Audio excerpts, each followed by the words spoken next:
Jerry Rhoades, and today you're going to get what you need to understand what persuasion is, where your skills lie, and how you can become a more influential leader. Let's begin with the definition of persuasion and why, as a leader, it's an important part of your role. Persuasion is a process aimed at changing a person or a group's attitude or behavior towards something by using communication to convey information, feelings, reasoning, or a combination of the three, verbally or written.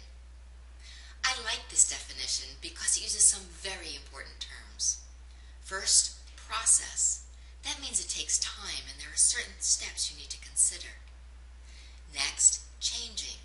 You won't need to use persuasion if the person already agrees. And lastly, written or spoken. The tools of persuasion can be used with either medium. You may be wondering why, as a leader, persuasion is important to you when you can simply just tell those who work for you what to do. That's authority, and you are correct. You can simply direct them, and in most cases, they will do something. But management styles are evolving, and the days of the dictator are over. Not because it's not possible, it's just not engaging. And an unengaged workforce threatens productivity and profit.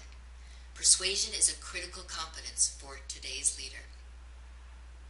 The best model of persuasion comes from the Greek philosopher Aristotle, who divided the method into three categories: ethos, logos, and pathos. Simply understanding Aristotle's model of persuasion can step up your influence game. Let's go through each of these in more detail with examples so you can determine, 1, what each of these mean, how well do you score, and how you can build your persuasive skills. First, ethos. We begin with ethos because Aristotle believed that any argument begins with ethos. It's about your credibility, your character, and your experience. Are you someone worth listening to? Do you know what you're doing, and are you worthy of respect? If you don't pass this test, no pathos or logos will help. Without ethos, the conversation stops before it even begins.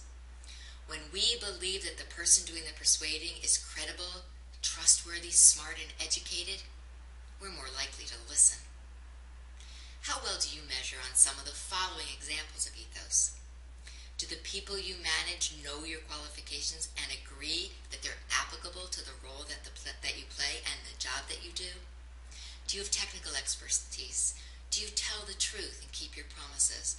And do you live by example? If you can't answer yes to these, you have some work to do. What are the key points from today? As a leader, your success depends on your ability to influence others.